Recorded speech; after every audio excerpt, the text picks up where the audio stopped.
আজকে দেখতে পাবেন আমরা কি খেয়েছি সকালে নাস্তায় আর বাইরে থেকে কি অর্ডার করা হয়েছে।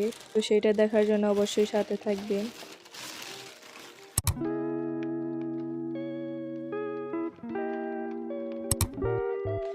আসসালামু আলাইকুম, কেমন আছেন সবাই?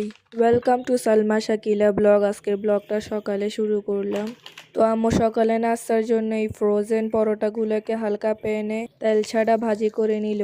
এই পরোটাগুলোর মধ্যে পরিমাণে তেলও কম দেওয়া হয়েছে আর ভাজি করার সময় তেল লাগে না।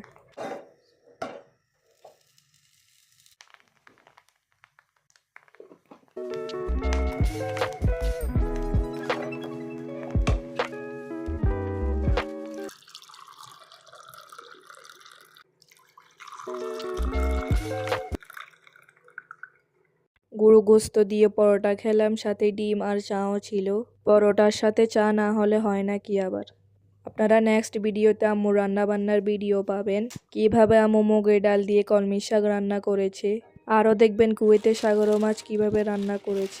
তো সেটা পাওয়ার জন্য অবশ্যই লাইক ফলো শেয়ার দিবেন আর ইউটিউবে সালমা শাকিলা ব্লগ সাবস্ক্রাইব করবেন। তো আমরা বাইরে থেকে বিখ্যাত রেস্টুরেন্ট থেকে এই চিকেন বিরিয়ানি অর্ডার করেছিলাম। বিরিয়ানিটা দেখতে যেমন সুন্দর তার থেকে দ্বিগুণ মজা। তো এখানে একটা পুরো বক্স দে, যেটার ভিতরে থাকে চাল, সাথে চিকেন আর ক্যারট পিকেল, সাথে শুকনা মরিচের গুঁড়ো আর কাঁচা মরিচকে একটু পিকেলের মতো করে দে, সাথে আলুর সাথে ঝোল দে আর সালাদ তো থাকবেই। কুয়েতে যত স্পাইসি ফুড আছে সবগুলার সাথে এই পাতাগুলা দে, যেটা খালি খেতে তিতা হলেও খাওয়ার সাথে অনেক মজা লাগে। আর এই পাতাগুলো শরীরের জন্য অনেক ভালো। তো আর কি, আমরা খাওয়া দাওয়া শুরু করলাম।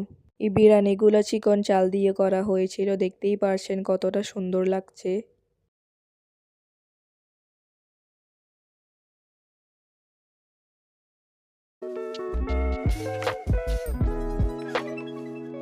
তো বড়াইগুলো নষ্ট হয়ে যাবে এই জন্য আম্মু এগুলোকে রোদে শুকাতে দিল।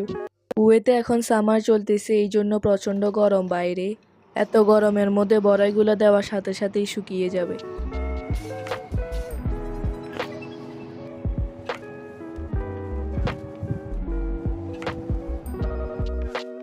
আর রোদে শুকানোর পর দেখেন। আজকের জন্য এই পর্যন্ত। সবাই ভালো থাকবেন, সুস্থ থাকবেন। আল্লাহ হাফেজ।